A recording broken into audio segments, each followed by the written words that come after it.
Hello and welcome. This is session IC41 on mobility devices as environmental factors. My name is Clive D'Souza. I will be serving as the moderator for this session, and at the end of the session, I will also be sharing the CEU code.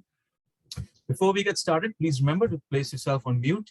You can post any questions you have during the presentation using the chat window, and our presenters will get to them at the very end of the session. Next, I will turn it over to our two presenters, Chris Maurer and Mandy McDonald, both from the Shepherd Center. Please, Chris, Mandy, go ahead. Thank you.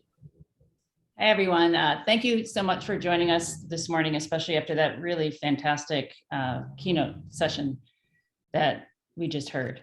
Appreciate you hanging in there. I am Chris Maurer. I'm a physical therapist and the Assistive Technology Program Manager at Shepherd Center in Atlanta. I started this role. Sorry, Chris. I'm so sorry. There we go. That's all right. Yep, I'm sorry.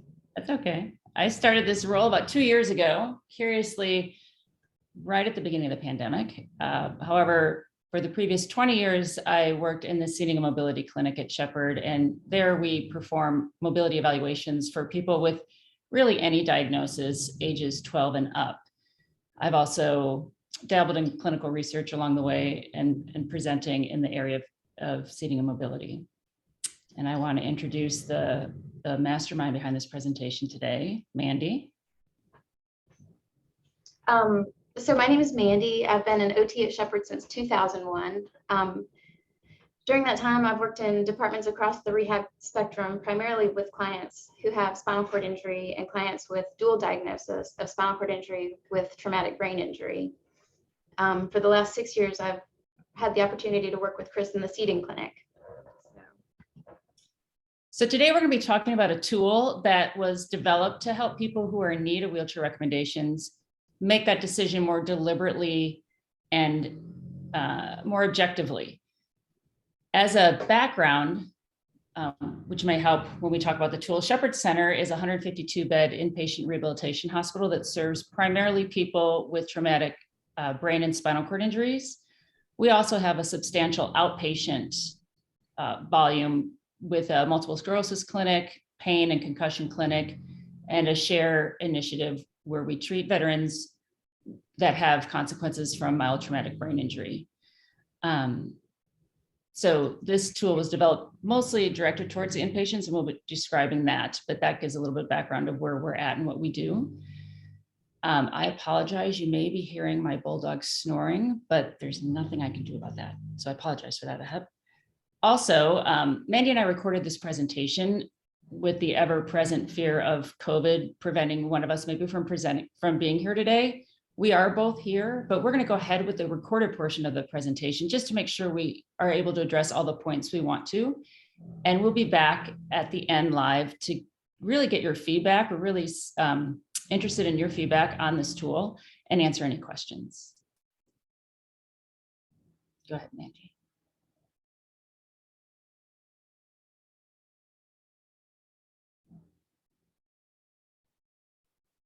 This morning, we're going to be going over the Functional Impact Tool, or the FIT, for mobility devices. It's an ICF-based, research-supported, clinically guided tool for helping clients choose a mobility device.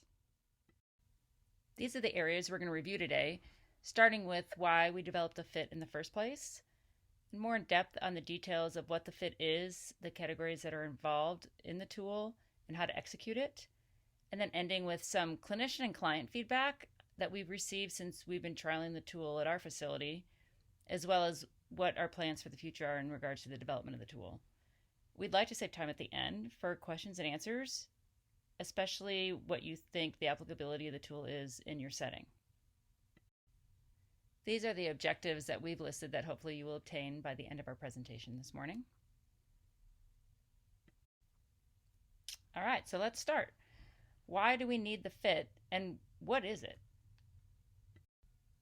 So why was the FIT developed in the first place? Well, the easiest answer for me would be to say the pandemic in March of 2022. In our facility, a lot of our outpatient clinics shut down for decent amount of time, and some of our therapists had the opportunity to work on some projects. Mandy has been doing seating clinic for a long time. She's been an OT at Shepherd for even longer, and struggled with mainly our inpatient setting and having to choose a wheel mobility device during an inpatient stay, which aren't very long, that a client is supposed to be using for the next 5 years of their life. And how do you make those decisions so quickly? How do you get the client to understand, even accept while they're in rehab in the first place, much less accept the fact that they're going to leave in a wheelchair? So the timing is difficult, and making this decision about a wheelchair in that time frame is daunting at times. They have to choose a device before they're discharged from inpatient in order to potentially get a loaner chair from the wheelchair supplier to use at home until their permanent chair is delivered, or they don't have a mobility option once they get discharged from the hospital in that time gap in between. So we come across a lot of potential barriers in that time frame in regards to making the best choice that we can for the client with what we're given. So what we see is patients or clients having different engagement into the wheelchair selection process. Some people are full on in and want to jump in and research and know the right chair to choose. And some people are fairly checked out. They're just not ready to make this decision. When they're just presented with, 4 or 5 different models of the type of chair that's appropriate for them and say, choose one. And we also see that there's a decent amount of therapist biases when considering mobility devices. Therapists that have a lot of experience in the rehab area sometimes gravitate in one direction or the other. Like, everybody with a tetraplegic level of injury needs to have a power chair. They're gonna ruin their shoulders, so everybody should have a power chair. Some people think those same types of patients should have a manual chair because they got to maintain their strength and they got to keep rolling. So you come across different biases, personal biases from the therapist's point of view, who's writing the prescription as well. And again, the pressure of having to have that crystal ball while somebody's an inpatient is overwhelming at times. We don't know how that client is going to change after they leave the facility. Are they going to gain 150 pounds after they leave? Are they going to lose the same amount because they can't move themselves around unless they lose some weight? What is their home environment really like? What are they really going to do when they leave inpatient rehab? So there's a lot of unknowns, but we have to do the best we can to pick something in the very short time that they're inpatient with us. And a lot of times, we're human. We get it wrong. And it's easy to second guess the decisions after they're made, but therapists are doing a lot in that time frame to just make an educated guess. But they in the past, or what led to the development of this tool, is that it did seem to be a little bit of a guess. And how could we make that process better for our clients and for the therapists? How many people have had the experience when they see a client from another facility in their chair, and the client has been home for a little bit, finally gets his permanent chair, is getting further therapy in a different setting, and they tell the therapist, or they've told you, well, nobody asked me about this chair. They just picked it for me. I didn't have anything to do with it. When you know that in your facility you go over all the options, but the client maybe at that time didn't hear a word you said because they weren't ready to hear it. And they were the ones that weren't engaged into the process in the beginning. So it's frustrating. It's frustrating to get that feedback. So the tool was developed for those instances where the client isn't engaged, doesn't feel like they know enough, or didn't get a chance to participate enough into into the decision-making process to help address some of those subconscious biases that therapists may have in regards to what type of equipment works best for somebody, and to help work through the process for clients and or therapists determine which device is the best for the patient, if they're kind of in between two, if they're in between a power and a manual or a manual and power assist, to help look more objectively at the factors that can go into that decision-making process and make sure that you felt like you've checked all your boxes before that recommendation's made. So in the end, where can we turn to? We're not sure what equipment to recommend. You can pull out the Fit for Mobility Devices tool. The Fit for Mobility Devices is a semi-structured interview-style instrument. We developed it to address the issues we see that Chris just spoke about, and for that reason it was originally designed for use with clients within our own facility, which again is an inpatient setting for clients with new onset spinal cord injury, where equipment is available for trial. It has proven equally useful for use with our inpatients with other diagnoses causing new onset mobility impairments as well, and we feel it could be potentially modified for use in other settings too. Optimally, the FIT will be administered by a primary treating therapist. So far, seating clinicians have been administering the tool as we're developing it. The FIT is an educational tool. It helps structure the conversations clinicians have with their clients about complex rehab technology. It helps clinicians identify gaps in client understanding of CRT options so that those gaps can be addressed. It helps clients visualize the overall impact different mobility devices can have on their function. It helps empower the client to make their own best decision and own it for patient-centered care. And it helps clinicians clearly document the education provided and the client's responses to it. The Fit for Mobility Devices is not an outcome measure. Because no device has yet been chosen and there's not yet been an outcome, the Fit for Mobility Devices is not measuring outcomes, it's trying to help optimize them. I'd like to take just a minute to talk a little bit more about how the FIT helps empower the client to make their own best decision. Since the beginning of the FIT, I felt really strongly about empowering clients. And the idea of the dignity of risk was first brought to my attention in a recent NARTS presentation by Jean Minkle and Michelle Lang, putting the horse back in front of the cart. It really kind of struck a chord with me. So I looked into, just briefly, not serious research, but I saw that the idea of the dignity of risk was first brought to light in 1972, first published by Robert Persky in his article, The Dignity of Risk in the Mentally Retarded. And then it was published again in 1980 by a professor at Princeton University who wrote a paper called The Dignity of Risk, which argued that prioritizing safeguarding over the rights of individuals with disabilities to independent decision-making is a limitation of personal freedom.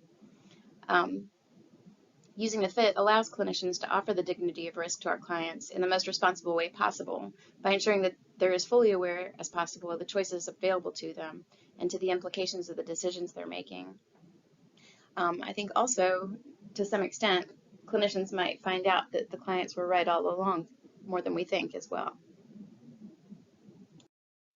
The structure of the FIT is based on the World Health Organization's International Classification of Functioning and Disability. The content of the FIT is based on extensive review of published clinical expert opinion pieces and research articles related to the impact of mobility devices on health and function.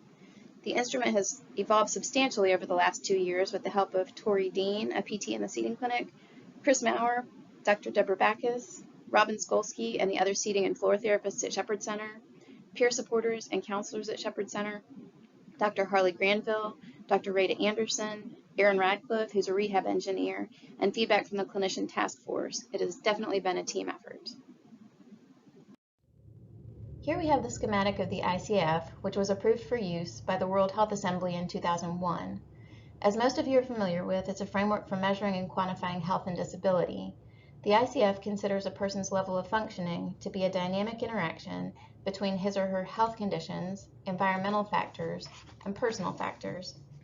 These interactions impact a person's body functions and structures, activities, and participation in life situations. The Fit for Mobility Devices focuses on the environmental factor of the mobility device and explores how different mobility devices can have different impacts on ICF components for the client's specific situation. Basic materials needed to administer the FIT include the score sheet, where you record notes and scoring, the flip book, which guides the person administering the tool in what to say and how to ask and score questions. It's formatted so that the client sees the information they need while the questions are being asked. A device, a smartphone or tablet might be necessary to photograph the shoulder blades and record video of scapulohumeral rhythm while propelling for the protecting your arms category, and we'll go over that in a little while. Then you need a copy of the ICF continuum from functioning to disability. We have ours laminated so we can use it over and over again with a dry erase marker. The FIT score sheet is one page front and back. The amount of time it takes to administer the FIT is dependent on the client's needs. If someone's familiar with their equipment choices and the impact it can have on different categories, the FIT takes less than 15 minutes to administer. For our inpatient population, with clients who typically have little to no knowledge about mobility devices, the FIT is initially used to identify what education needs to be done and follow up on providing that education. With 1-hour treatment blocks in our facility, the FIT administration portion may be relatively quick, with the rest of the hour used providing education, watching relevant YouTube videos, or trialing equipment. For clients with more complicated situations, just talking through the FIT may take the whole hour. The client's needs dictate the amount of time needed to administer the FIT. I'd like to reference again Jean Minkle's and Michelle Lang's presentation, Putting the Horse Back in Front of the Cart. Exploring the relevant categories does take time, but all that is billable time. And taking time to walk the client through the possibilities helps keep our treatment extremely client-centered and helps the client own the decision. As clinicians, we often put too much pressure on ourselves to make the right decisions for our clients when our job is to really help them make decisions for themselves whenever possible. Of note, the FIT doesn't have to be used from beginning to end. There may be only a few categories that end up being important for a client, and that'll shorten things too. As we go through this presentation, we make the FIT look painfully long. It typically isn't, and I found that the more I use it, the more easily I'm able to tailor it to each client's individual needs. This is a portion of the score sheet. The devices being considered are recorded on the score sheet at the beginning of the session. Each category on the score sheet is associated with specific ICF components. The validity of the categories was explored with the help of Dr. Rada Anderson. We got structured feedback from clinician experts internal to Shepherd, as well as some clinical experts outside of Shepherd, and the categories have been developed accordingly. This is still a work in progress. We're in the final validation stages for the categories. At the end of the presentation, we'll give you a red cap survey link for anybody that would be willing to give us feedback. We would love that to help us finalize our validation of the categories. Each category is presented to the client with standardized wording found in the flipbook. This is the structured portion of the tool. Thorough discussion of the categories with the client is crucial for assigning a performance qualifier score for each category for each mobility device discussed. The performance qualifier score, 0 to 4, is based on ICF coding, with 0 being no difficulty and 4 being complete difficulty. There will be inherent variability in these discussions between clients. The client, caregiver, and/or clinician score each device for each category based on their experience, using the device for a full day, and discussing how the device impacts their function currently and/or how it will impact their function at home. We find that inclusion of caregivers in the conversation can be very helpful in a lot of cases. We have gotten feedback that not all facilities will have equipment available for clients to trial, especially for a full day. Our argument is that in these instances when demo equipment can't be obtained and trialed, the FIT may prove to be even more important.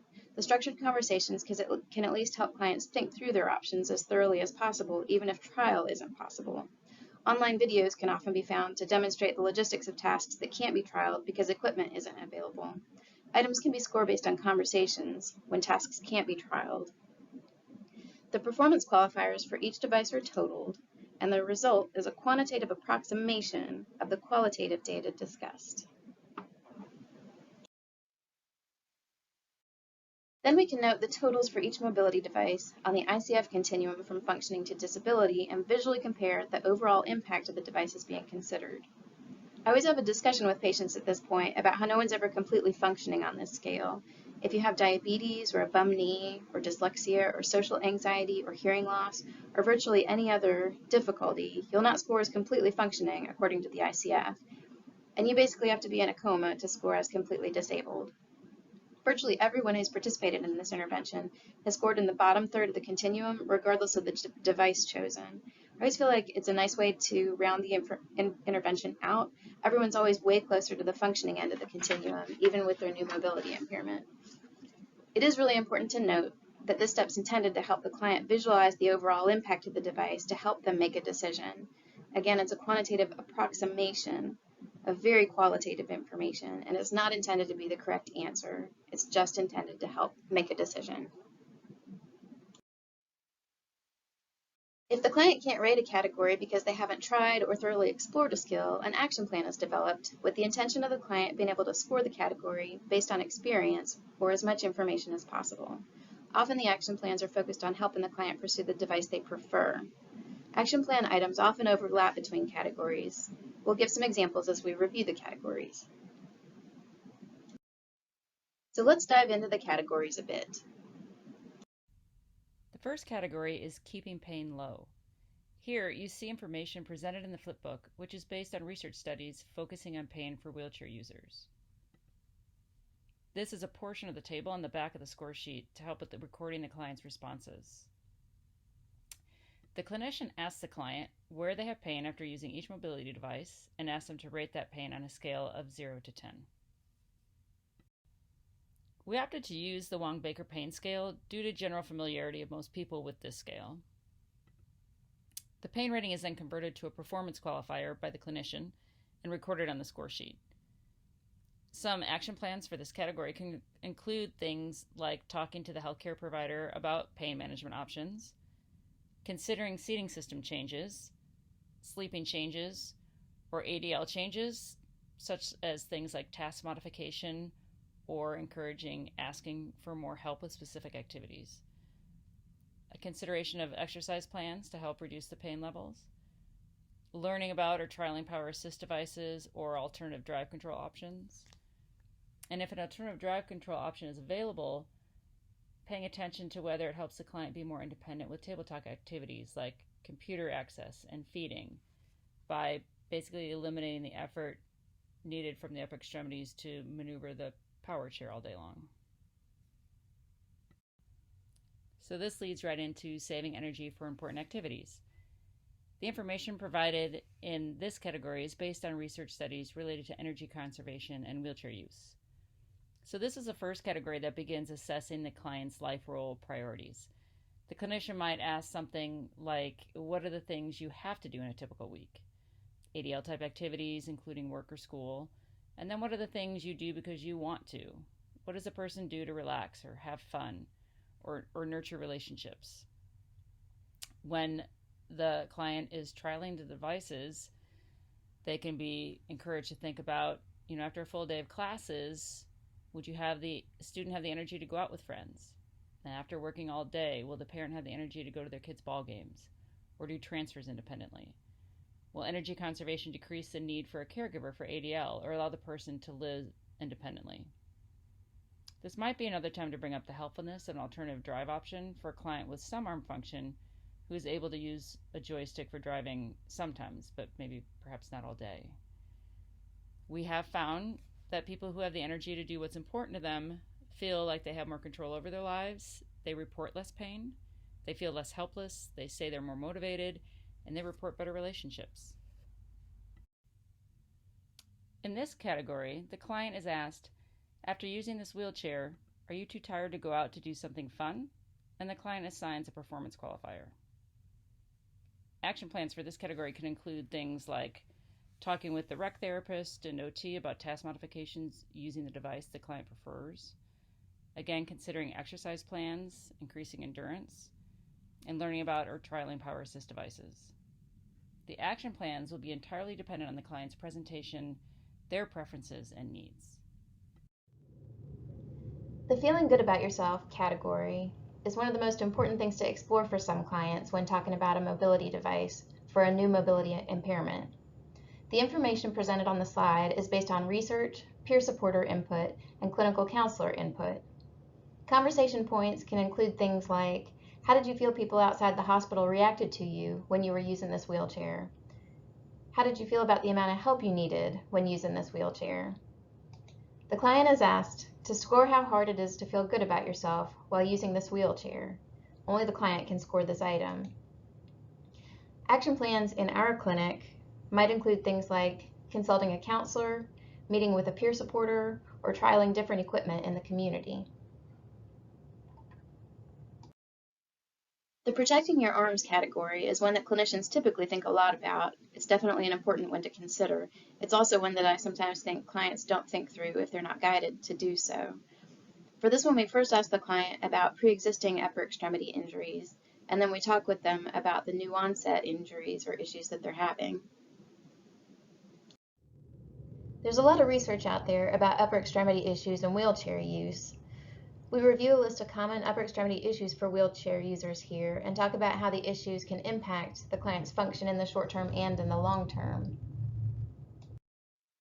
After we've talked about what hand and arm problems the client is having and how that might impact their function, we like to photograph and video record the client's shoulders so that they can see what we're talking about that we're seeing. For this gentleman, he had lower quadriplegia.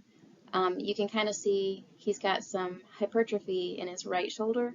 The interesting thing was that his left side was the weaker side from his injury. The right side, he had a history of rotator cuff injury. And the photograph on the right is his scaps during push phase. It was just a still shot from a recording. You can see how he's winging there. So he was able to really visualize what we're talking about. We were able to really show him what we were seeing. It's really helpful for clients most of the time. When we're finally ready to score the protecting your arms category, the client is asked, are your hand or arm problems worse after using this wheelchair? They score from the scale from 0 to 4, either 0, which is no, or I don't have hand or arm problems, all the way to 4, which is I can't use this wheelchair all day because my hand or arm problems are so much worse. Action plans for this item can include discussing exercise plans. Are there different kinds of exercises we need to be bulking up on to see how that impacts your function?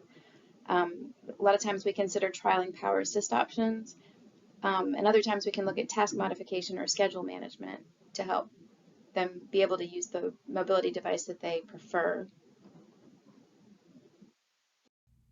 Having good body positioning. To rate this category, the client's posture and postural tendencies is discussed with them, ideally in front of a mirror. Premorbid scoliosis or leg length discrepancies are noted. Skin is discussed, and wounds and wound history are noted if present.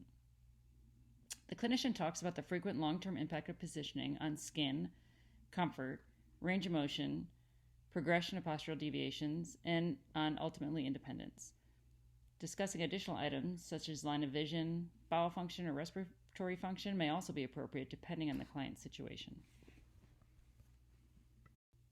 So for this category, the client shows the clinician how much help they need getting repositioned, although the primary therapist typically already knows this, and the clinician and client score this category together.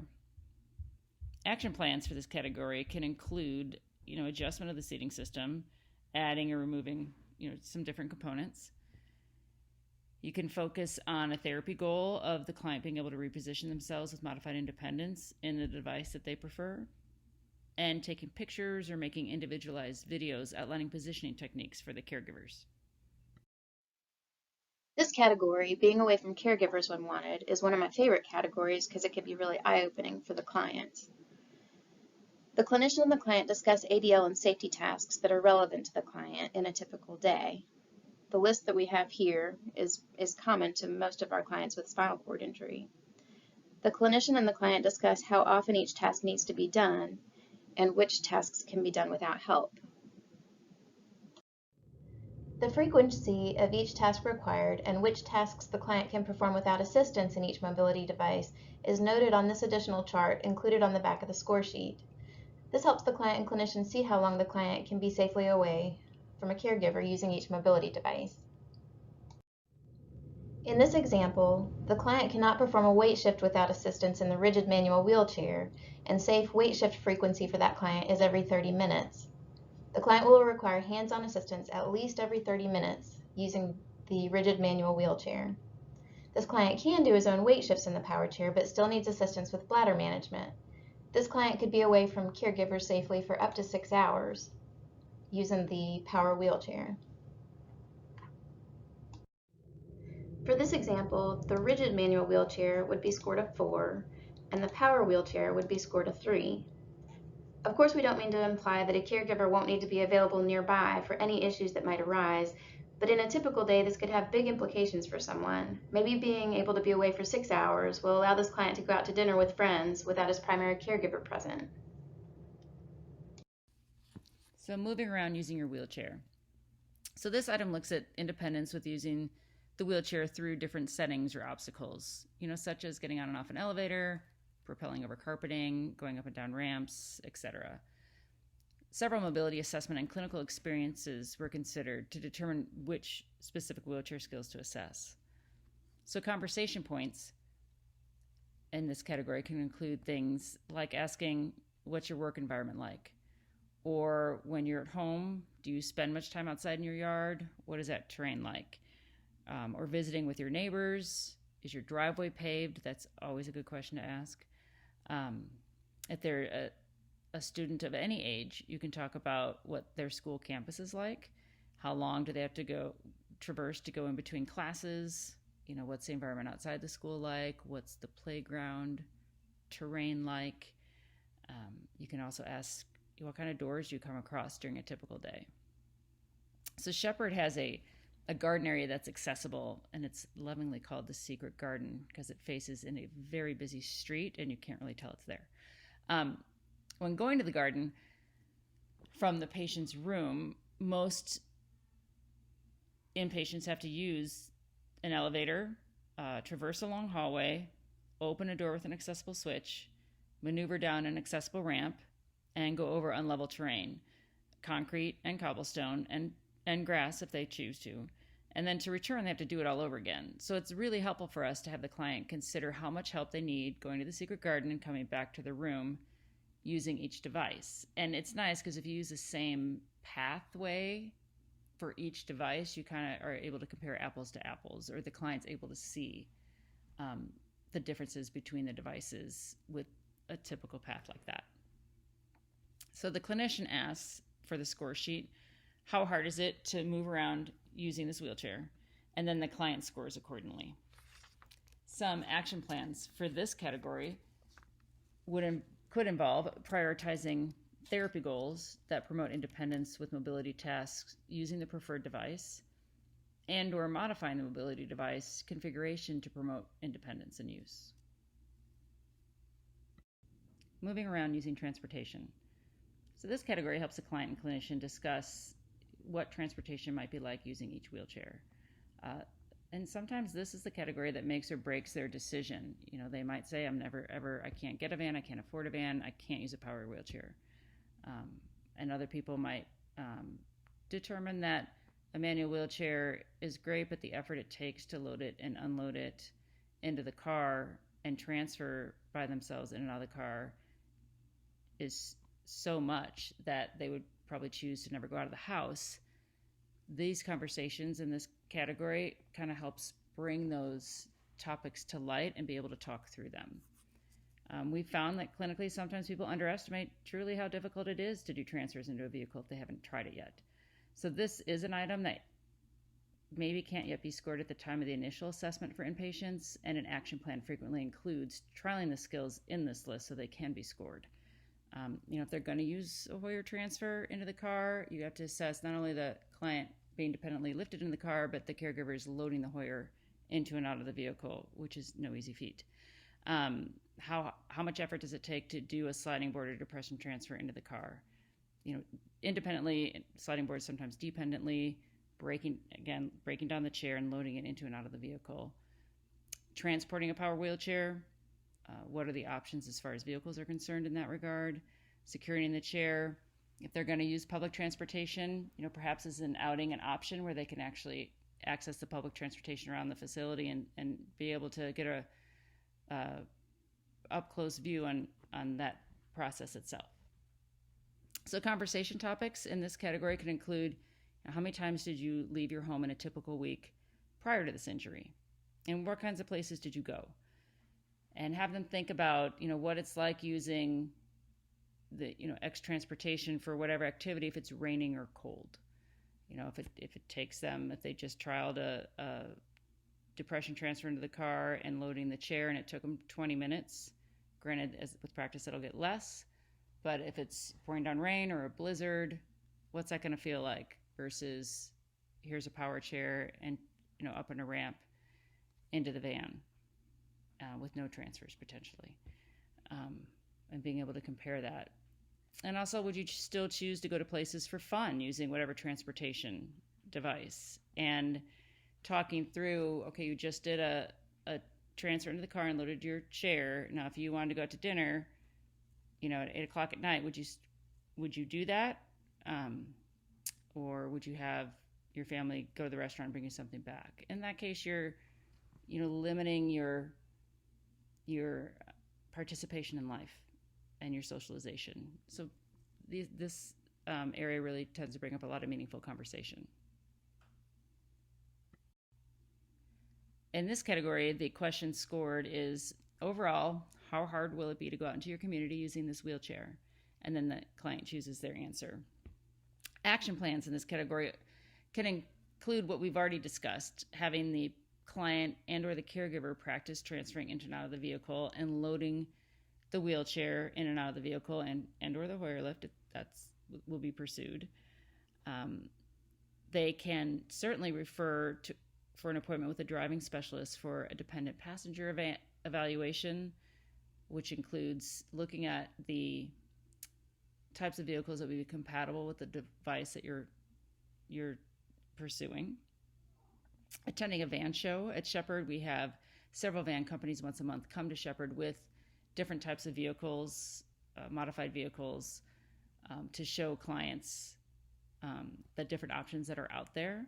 And if that's not an option, perhaps if outings are an option, to maybe go to a local van supplier and look at the vehicles that they have in their facility and being able to see firsthand what they look like. You can contact the case manager about funding assistance available for accessible vehicles. And of course, discussing community transportation that's available in the client's community. And in that regard, you can potentially reach out to the case manager or rec therapist to see if they have any firsthand knowledge of what's available in that particular community. Getting the wheelchair paid for.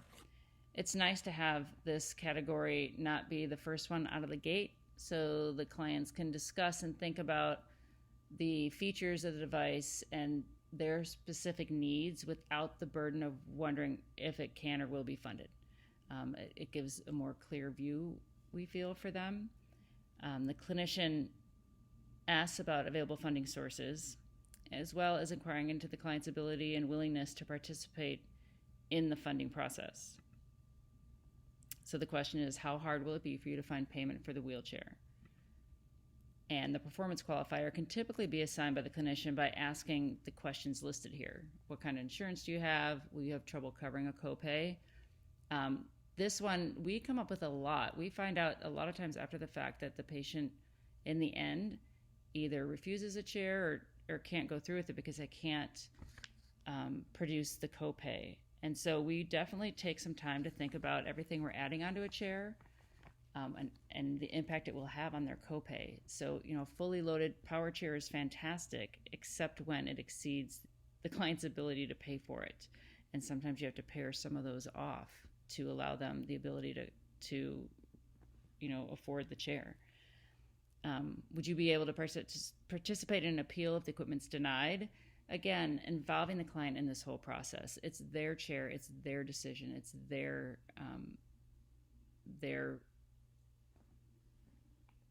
product that we're trying to help them with. And so we need to pull them into this process. And then would you be able to pay out of pocket for the chair itself if it's not funded? Action plans for this category can include, you can talking to the supplier about specific funding policies, having them find out, up front what exactly is going to be passed on to the client to cover, and talking with a case manager to pursue alternate funding if needed. Using the parts of the wheelchair. For this category, the clinician often asks for input from the primary therapist.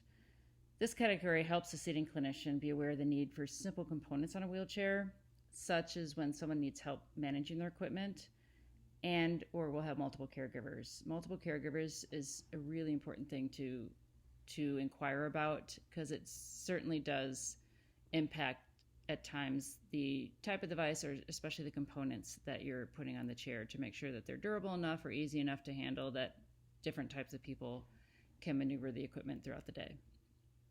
The question to score is, how hard will it be for you or your caregivers to use the parts of the wheelchair the right way? And then the options for this particular category is not hard, a little hard, but we'll figure it out. Hard, the parts of the wheelchair may not always be used the right way. Very hard, the parts of the wheelchair may get broken or lost. And extremely hard, I could get hurt because the parts of the wheelchair will be too hard to use the right way. Action plans for this category can include making videos and or writing instructions on proper equipment use by caregivers, and exploring appropriate components and equipment or devices based on the caregiver ability to manage them. And finally, the clients asked if there's anything else they'd like to compare between the wheelchairs. And we've honestly never found this item to be needed. So we've been trialing the Fit in various forms for about the past year. And we've discovered many benefits from using it, from providing a real systematic, more objective way for clients and therapists to explore the impact of different devices. It's definitely gives an opportunity to improve client education and experience with the different wheelchairs and the ability to choose what chair works best for them. And really importantly, and what was set out to be the main goal of developing this tool, was to empower the client and the caregiver to make the best decisions for themselves. In the end, it really is their decision. It's the therapist's job to provide the opportunity and review pros and cons of what's available to them, but at the end, it's their choice to choose what device they want to use, and it strengthens the client's ownership of the decision. It really takes some time, but it really brings the client in to that decision and own what they chose. It also can help adapt rehab goals to support safe use of the device that's chosen, and definitely helps to improve documentation of all the above. And it improves the clinician understanding of the impact of the devices for individuals and awarenesses of their own biases. And we've also found at times it's helped when the client and the treatment team are at odds of what device would be best for the client. The treatment team might think power, the client's adamant about manual, but going through this whole process has actually made the client be more aware that what the treatment team is recommending probably is the best decision. And it's also gone the other way, where the treatment team through this process has seen that the client's choice is really what will work best for them in their particular environment at home.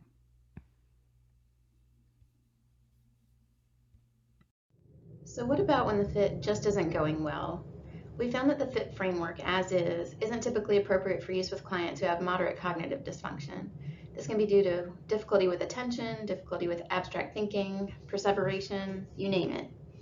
In these instances, performing the fit with a family member or caregiver present can be very appropriate. Often we found that this helps educate the caregiver, who's usually involved in the decision making for these clients.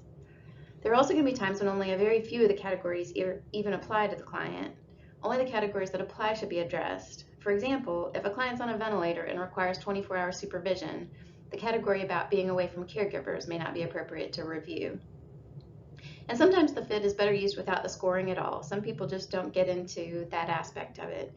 It can be used as a conversational framework only. It's still helpful for making sure that all the bases are covered and the education is more easily documented. As with all things therapy, the client's needs determine the intervention. So far, because the fit is still a work in progress, it's been administered by seating clinicians. The following is feedback from a primary physical therapist that referred several patients to participate in the fit, and from a client who participated. Brian Tanner is a PT here at the Shepherd Center on the adolescent team. He's had several of his patients take part in the fit over the last 2 years or so, and he was gracious enough to answer some questions on video for me so that I could share them with you. The first question that he is speaking to is, how has the fit helped you as a clinician? This level of injury, you could get a lot stronger and be ready for this level of equipment, or you could kind of stay where you are a little bit more, and this level would be more optimal. So it's really a job of us trying to predict the future, and that's a very difficult job. It's also a job of us knowing what this patient's life is going to be like when they get home, which is a very difficult job. So going through the fit, it at least helps you check off one of those boxes. You get a little bit clearer, a more systematic way to get a little bit clearer view of what a patient's environment and life is going to be like when they get home. And it actually takes them through the steps to where they don't miss large portions of like what they do on a daily basis, or overlook those. And so I think that's where it can be very helpful. We can at least check that box off so that we still have the prediction of the future box that we have to worry about, but it at least gives us more information to make that decision.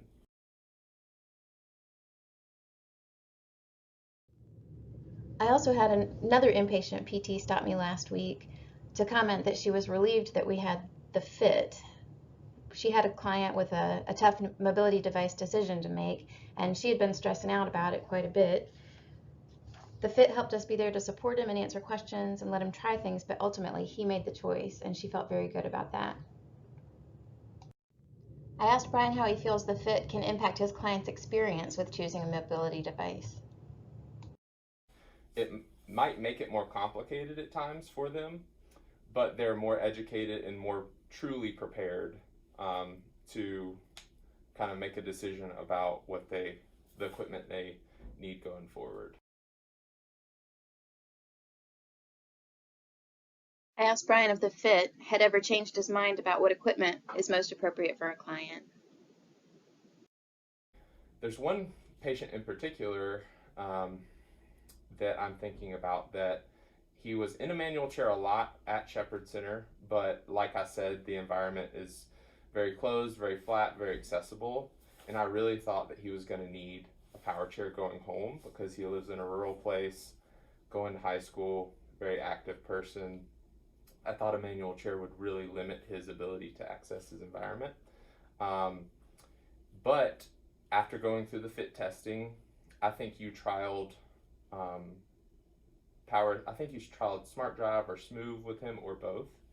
And then it allowed access to trial some of these things, try the environment, and then he was actually able to access the environment in a manual chair with power assist options. And so that kind of changed my mind to, like, I was thinking fully, this guy needs a power chair, this guy needs a power chair. This is Caleb, and he's agreed to come talk a little bit about his experience at Shepherd Center, exploring his wheelchair options before making a decision about a wheelchair. Mm-hmm. So Caleb, if you could tell us just a little bit about yourself.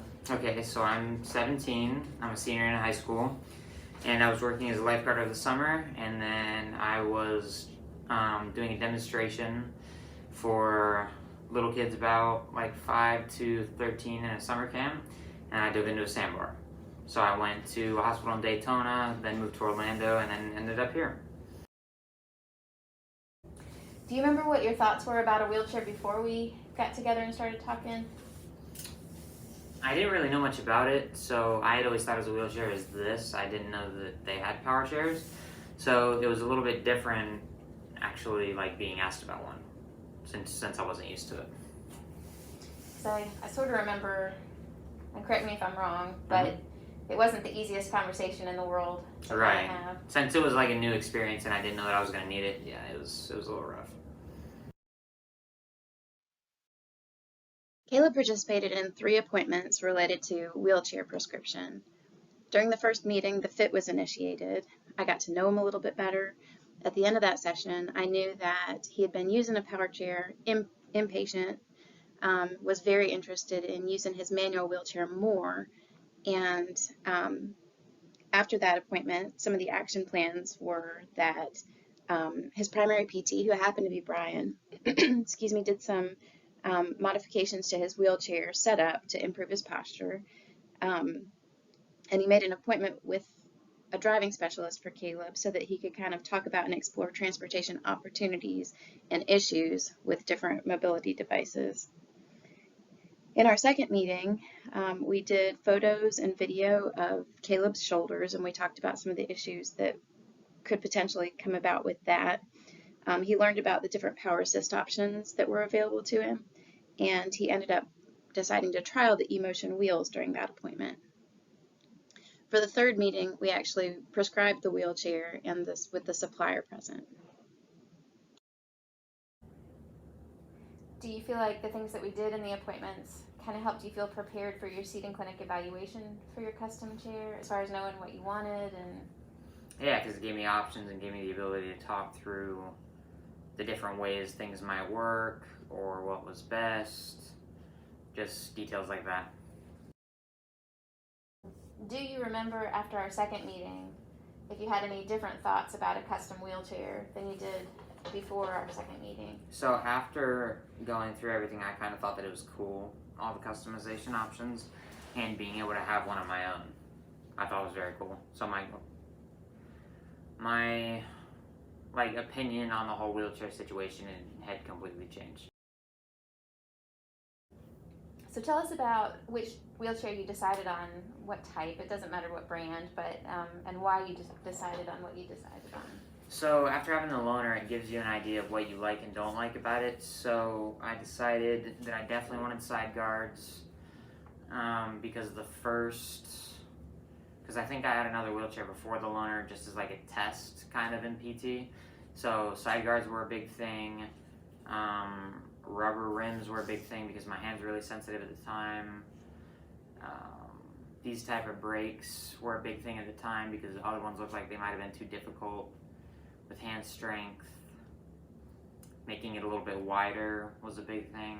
There were just a bunch of little components that added up to be a big focus with the new chair. Now we're going to talk a little bit about what we have to look forward to in the development of the fit. As of right now, the fit for mobility devices is a work in progress, and it isn't in its final form yet. In regards to development, we've been working with Dr. Rita Anderson to strengthen the content validity of the instrument with feedback from 3 tiers of specialists: seating clinicians and research specialists, clinicians within Shepherd, and we've also been communicating with the members of the clinician task force. And of course, if we have enough time at the end, we'd certainly welcome any feedback from you all. We've trademarked the fit, and we're in the middle of getting an IRB approval for a small pilot study to evaluate the internal consistency of the fit. It's really important to us that we be as responsible as possible about developing the fit because we really want to make it available for all clinicians to use once it's in its final form. Our ultimate plan for the fit is to keep materials open access and to make them available to clinicians everywhere on the Shepherd Center website. Our goal is to optimize outcomes for clients receiving custom rehab technology. We think it could be really valuable in the future to assess clients who have participated in the fit after they've received their equipment, potentially with an instrument like the FMA or the ATOM or the Wheelchair Satisfaction Questionnaire or the Quebec User Evaluation of Satisfaction with AT, the Quest 2.0.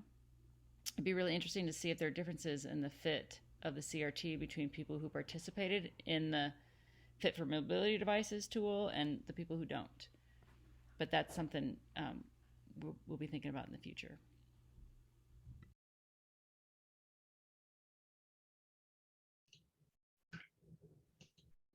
All right, so that's the presentation. I'm sorry that it was so long.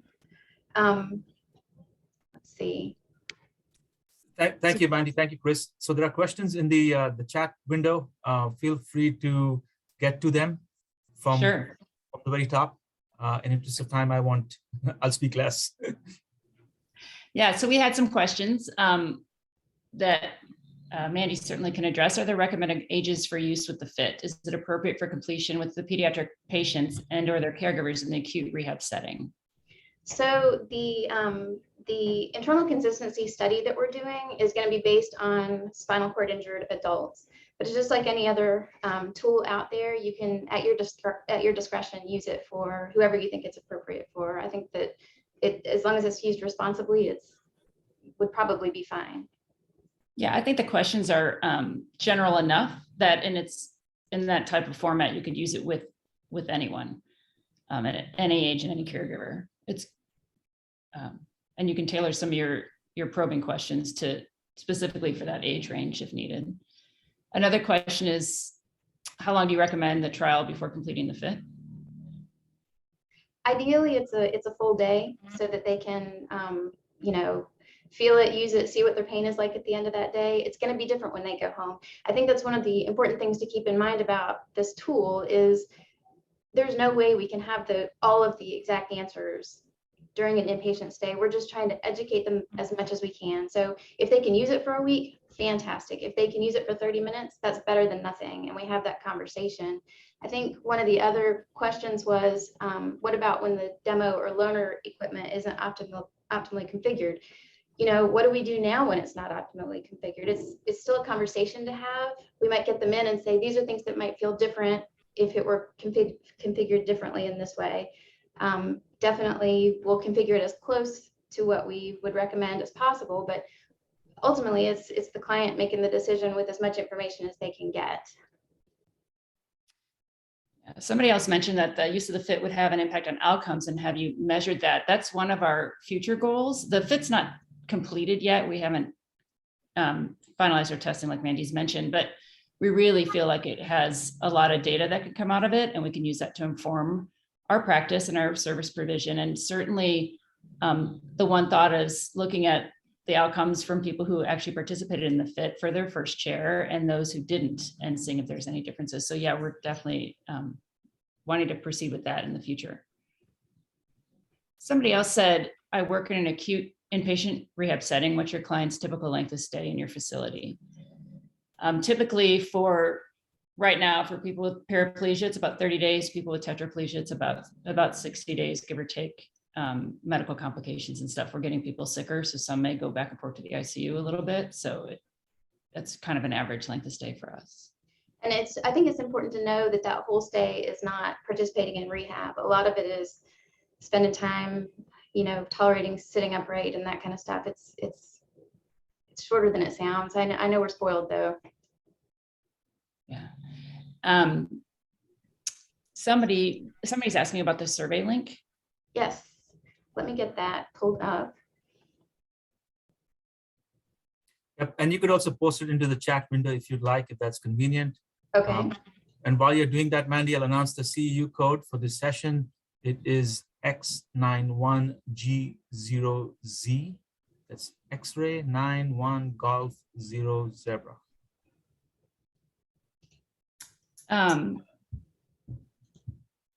So somebody also asked, Mandy, are you considering trialing the fit outside of the Shepherd system prior to finalizing it? I'm thinking particularly systems with not as many wonderful resources and access to trial chairs as Shepherd. Love the tool.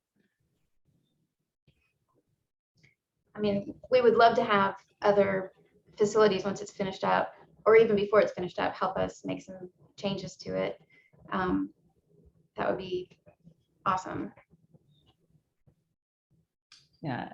And if anybody has other feedback related to what their thoughts about this tool, the applicability of the tool in your particular setting, if it would be useful, we would love to have that feedback to know, the direction where we want to take this. We do have some testing to finish up with it. So we aren't quite yet done, but we're getting very close. Somebody had their hand up. Yep, I saw a hand in Robin. Feel free to turn your mic on if you can and ask your question.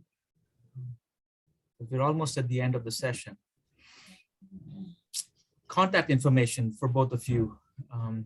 Let me pull up. I'm going to share this slide. And once again, our CEU code is X91G0Z. Thank you all for attending this session. Yep. Thank you, Mandy. Chris. Thank you. Thank you, guys.